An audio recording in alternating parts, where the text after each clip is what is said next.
Olá, meu nome é Sheila D'Ambros, tenho 28 anos, sou natural de União da Serra, município em que meus pais ainda moram e toda a minha família. Foi nesse local que eu retornei, criei forças, me reergui e enfrentei a maior batalha da minha vida. Atualmente eu moro em Bento Gonçalves, tenho 28 anos e sou arquiteta e urbanista. Eu descobri meu câncer de mama aos 24 anos de idade e foi um período bem complicado porque eu tinha terminado minha graduação, então eu tinha me formado em arquitetura e estava cheia de sonhos e planos para o meu futuro. Eu descobri o nódulo porque ele tinha uma característica bem em comum, né, que era a dor, então eu sentia dor, ardência e coçando a minha mama eu senti o nódulo pela primeira vez. Procurei auxílio, né, médico e foram solicitados uns exames.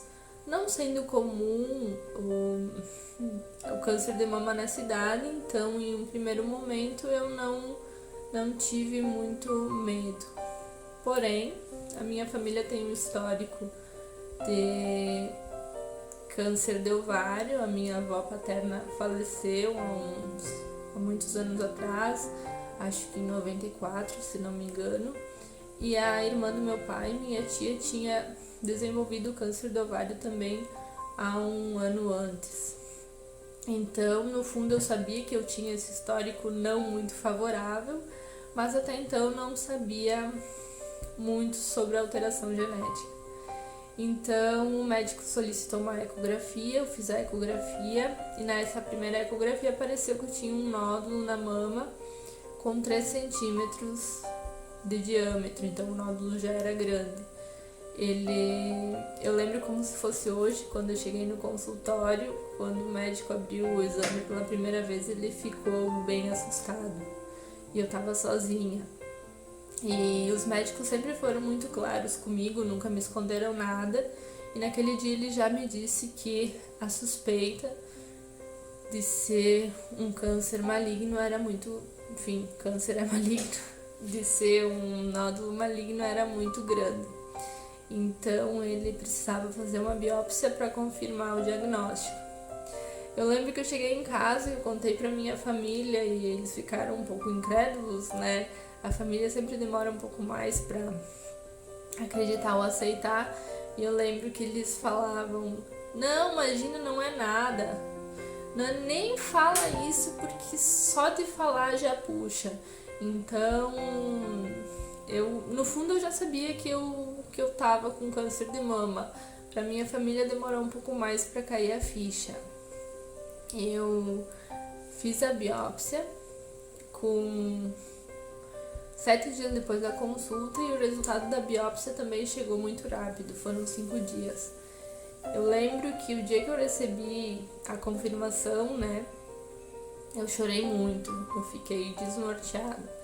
Mas eu lembro das palavras do médico naquele dia que ele me falou o seguinte, ele disse pra começar a minha vida, começar o tratamento o mais rápido possível, largar toda a minha vida, deixar ela toda de lado e focar só no tratamento.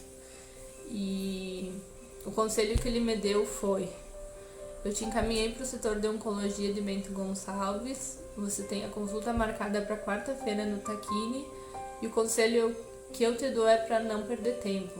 Não procure nenhum outro local, está bem encaminhada, então comece o tratamento o mais rápido possível. E eu lembro que eu saí de Caxias do Sul, que eu morava lá na época, e nunca mais voltei. Eu larguei toda a minha vida pra começar o tratamento. Então eu voltei a morar com os meus pais, comecei o tratamento, fiz 16 quimioterapias. O meu tratamento começou pela quimioterapia porque o meu nódulo ele era um pouco grande, então a quimioterapia ajudou a diminuir, né, o tamanho do nódulo para operar com mais segurança. Então eu fiz 16 quimioterapias e foi um período eu digo que foi o período mais difícil do tratamento.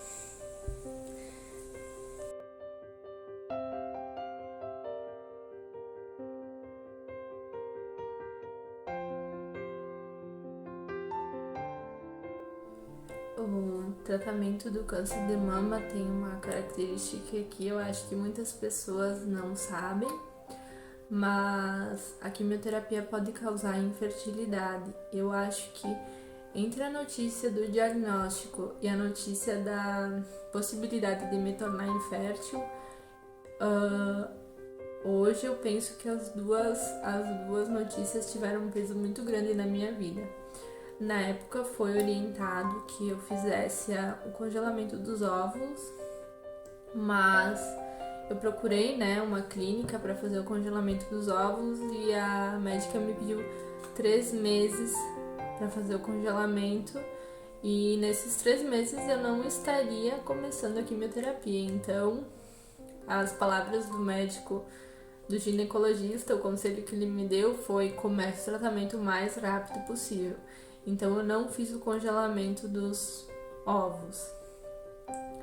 E acho que essa é uma das marcas do tratamento, que deixou na minha vida. Eu sofri muito na época, porque eu não naquela época, mas eu sempre tive o sonho de ser mãe, então é uma questão bem difícil, de lidar, mas eu sei que existem várias maneiras de ser mãe, várias maneiras de exercer então a maternidade, e eu acho que tudo tem o seu tempo e tudo tem a sua hora. Então eu confio que quando chegar a minha hora, de alguma forma eu vou poder ser mãe.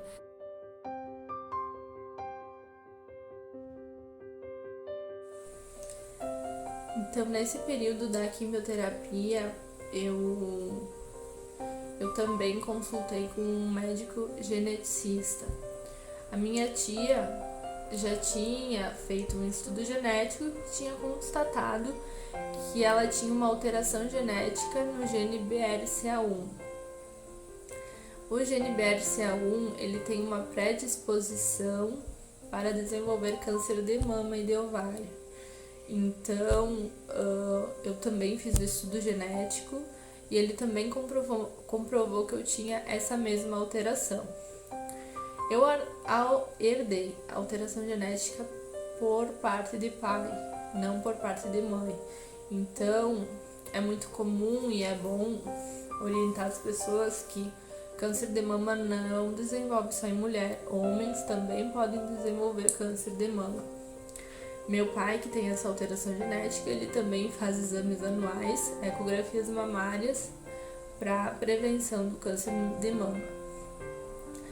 Eu descobri que eu tenho alteração genética, a minha irmã também tem alteração genética, e qual que foi o protocolo e qual que foi a escolha dos meus médicos.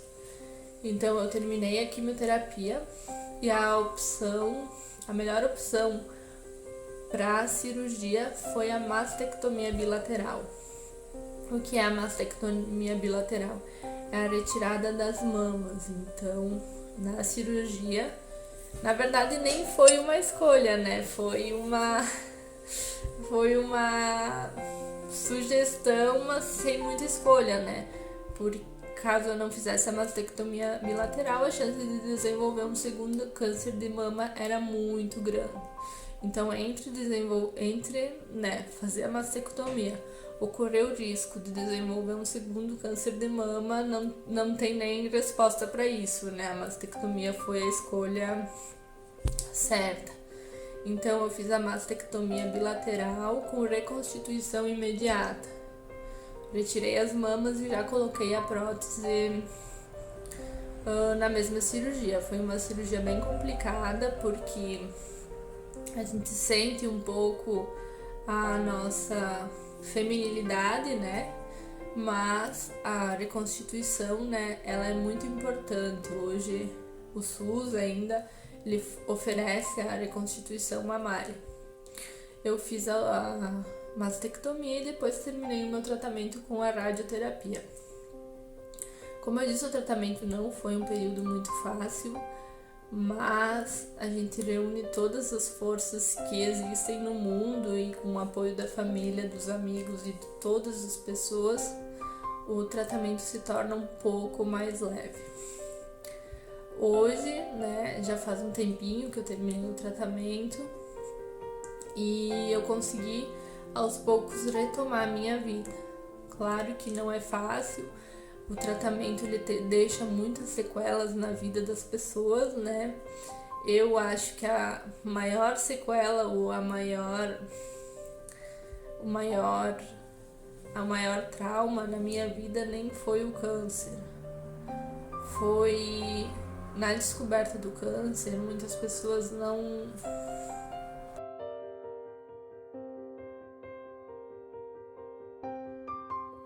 Então, o tratamento contra o câncer, ele não foi fácil, né? E não só a notícia, né, de estar com câncer de mama, teve uma segunda notícia que me deixou bem abalada no tratamento, que foi no início do tratamento, né? Eu fui informada pela minha oncologista que a quimioterapia pode causar infertilidade. Então, antes de começar a quimioterapia, eu fui orientada a procurar uma clínica de fertilização para fazer o congelamento dos óvulos. Na época eu procurei a clínica de fertilização, mas a médica pediu para que eu, esperasse até 3 meses para fazer o recolhimento dos óvulos, então todos os procedimentos certinhos para congelamento. Mas na minha cabeça não saía o conselho do meu médico e do ginecologista para começar o tratamento o mais rápido possível. O meu câncer de mama era o triplo negativo, que é o câncer mais agressivo de mama, então eu escolhi não esperar, eu comecei a quimioterapia o mais rápido possível. Hoje eu já fiz consultas e infelizmente tentei fazer o congelamento de óvulos depois do tratamento, mas infelizmente eu não tenho muitas chances de ser mãe de maneira natural. Então eu acredito que tudo tem o seu tempo, muitas são as formas de exercer a maternidade e eu acho que um passo de cada vez. E uma hora eu vou poder exercer a maternidade, né, que seja por adoção ou por fertilização in vitro, com outras alternativas. Mas essa foi uma das notícias também que me deixou muito mal na época. Hoje eu vejo que o câncer de mama foi um período, que o período do tratamento, nem do câncer de mama, né, do tratamento contra o câncer de mama foi um período bem difícil. Ele deixou marcas na minha vida e eu tenho que conviver com elas, né, pelo resto. Não é fácil ter que toda vez no médico fazer revisões, a gente fica mal, a gente fica angustiada, a gente tem medo. Não é porque eu fui forte, eu passei por todo esse processo que eu não tenho medo. Eu tenho muito medo, eu tenho medo de que as pessoas do meu lado adoeçam. Só que esse medo não pode impedir que a gente faça o autoexame, que a gente se cuide, que a gente conheça o nosso corpo, que a gente aconselhe as pessoas que a gente ama, que a gente gosta, e que procure um médico, que faça os exames regularmente. O outubro é o mês em que se coloca, né, essa importância. Então eu peço que todas as pessoas, mulheres, homens, cuidem da sua saúde, não só previnam, né, façam os exames de rotina, mas que olhem para o seu corpo, ele sempre vai emitir algum sinal de que alguma coisa não está bem. Então se conheçam, se cuidem e não tenham medo. Claro que, né, descobrir uma doença não é fácil, mas mais difícil ainda é descobrir quando já é tarde demais. Então, quanto antes a gente descobre, maiores são as chances de cura. Nada é impossível, só que nós devemos estar atentos, né, aos sinais do nosso corpo. E eu digo que uma das maiores lições que eu tive na vida é que nada, a gente não tem controle sobre nada. Então, acho que a vida é isso, a gente se redescobrir, se reinventar, ser forte, resiliente e estar cercado sempre das pessoas que a gente ama e aproveitar a vida como se não houvesse amanhã mesmo, porque o amanhã pode não estar aí. Depois que a gente passa pela experiência da finitude, né, o nosso olhar pela vida é diferente, é diferente. Hoje eu voltei a trabalhar, tenho uma vida normal, estou exercendo a minha profissão, voltei a fazer planos, mas eu aproveito a vida como se não houvesse amanhã.